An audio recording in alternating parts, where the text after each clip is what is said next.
સુરતમાં પિયુષ ધાનાણી પર જીવલેણ હુમલો સોશિયલ મીડિયામાં એક્ટિવ રહે છે। પિયુષ ધાનાણી વાહન ચાલકો સાથે તૂતુ મેમે થતા મારામારી થઈ છે। વિડીયો વાયરલ કરવાનું કહેતા મારામારી થઈ। વાહન ચાલકે વિડીયો કેમ ઉતાર્યો એમ કહીને મારામારી કરી છે। પોલીસે 4 લોકો સામે હાલ ફરિયાદ દાખલ કરી છે। ગઈકાલનો આ વિડીયો સામે આવ્યો છે। વાહન ચાલકો સાથે તૂતુ મેમે થતા મારામારી થઈ છે। વાયરલ વિડીયો કરવાનું કહેતા આ મારામારી થઈ છે। વાહન ચાલકે વિડીયો કેમ ઉતાર્યો તેમ કહીને મારામારી કરી। 4 લોકો સામે ફરિયાદ નોંધવામાં આવી છે।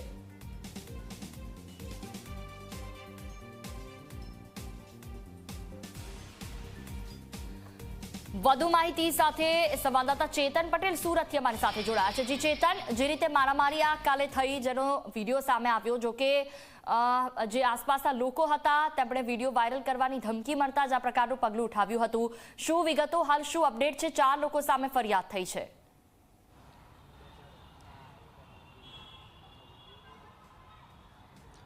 જી બિલકુલથી લોકોમાં ટ્રાફિક અંગે જનજાગૃતિ આવે તે માટે સુરતના પિયુષ ધાનાણી નામનો જે યુવાન છે તે યુવાને એક મુહિમ છેડી છે। ખાસ કરીને જે કાપોદ્રાનો જે બ્રિજ છે તે બ્રિજ પર અવારનવાર રોંગ સાઈડ પર લોકો આવતા હોય છે અને પિયુષ ધાનાણી દ્વારા આવા વાહન ચાલકોને અટકાવવામાં આવતા હોય છે। ગતરોજ આ જ રીતે એક યુવાન પોતે વાહન લઈને રોંગ સાઈડ પર આવી રહ્યો હતો અને પિયુષ ધાનાણી દ્વારા તેને અટકાવવાનો પ્રયાસ કર્યો હતો। જો કે કેટલાક અસામાજિક તત્વો દ્વારા પિયુષ ધાનાણીને ધોળમાર મારવામાં આવ્યો હતો। આપની સાથે પિયુષ ધાનાણી જોડાયા છે।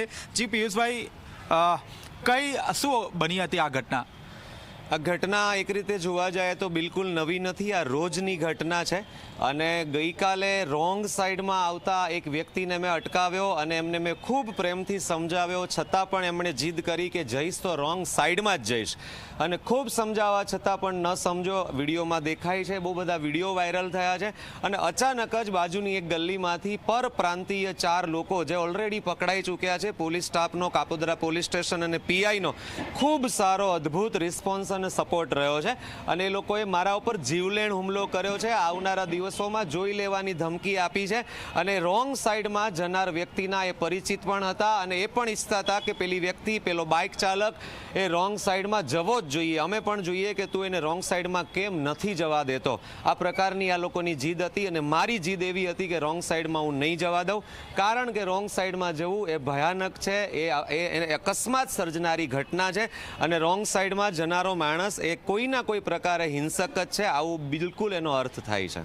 પિયુષભાઈ, ખાસ કરીને લોકોમાં જનજાગૃતિ લાવવાનો આ આઈડિયા ક્યાંથી આવ્યો અને લોકો આટલી હદે આપણને માર માર્યો તેમ છતાં આપણે મુહિમ ચાલુ રાખી, શું કારણ? મુહિમ ચાલુ રાખવાનું એક જ કારણ છે, આ પહેલાં પણ મારા ઉપર એટેક થયા છે, મારા ઉપર શાબ્દિક હિંસા થઈ છે, માનસિક હિંસાઓ થઈ છે, છતાં પણ આ મુહિમ એટલા માટે ચાલુ રાખવી છે કે આ શહેરની અંદર મને 22 વર્ષ થયા છે, આ શહેરે મને અદ્ભુત પ્રેમ આપ્યો છે, આ શહેરે મને ખૂબ મોટો કર્યો છે માન, સન્માન, કીર્તિ, પ્રતિષ્ઠાથી। તો હું એવું માનું છું કે આ શહેર માટે કોઈ પણ જાગૃતિ ફેલાવવાની હશે જો આ શહેરમાં, તો એના માટે વાપી, વલસાડ, નવસારી કે બરોડાથી કોઈ નહીં આવશે। આ જ શહેરના કોઈ નાગરિકે આ અવેરનેસમાં, આ જાગૃતિના અભ્યાસમાં નિમિત્ત બનવું પડે। તો હું એવું ઈચ્છું છું કે મારે નિમિત્ત બનવું છે, એટલા માટે આ મુહિમ આજે પણ ચાલુ રહેશે। હું ફિઝિકલી જ્યાં સુધી આ શહેરમાં છું ત્યાં સુધી આ અવેરનેસ હું ચાલુ રાખવાનો છું, આ બિલકુલ એટલે બિલકુલ નક્કી વાત છે। પિયુષભાઈ, લોકોએ એ પણ વાત કહી છે કે ટ્રાફિકના નિયમન કરવાનું કામ ટ્રાફિક પોલીસનું હોય છે, તો પિયુષ ધાનાણીનું શું કામ?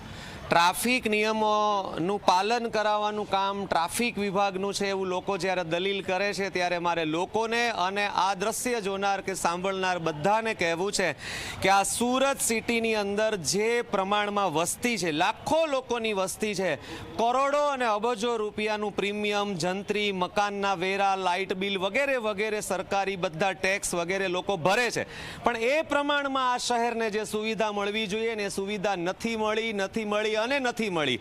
એક સાથે રોડ ઉપર 35 જેટલી 4 વ્હીલરો અડધા રોડે પાર્ક કરેલી હોય મેઇન રોડ ઉપર અને ટ્રાફિક વિભાગની ક્રેનને બોલાવીએ તો એ 5 તાળા લઈને આવે છે અને એમ બોલે છે કે અમારી પાસે આ 5 જ લોક છે।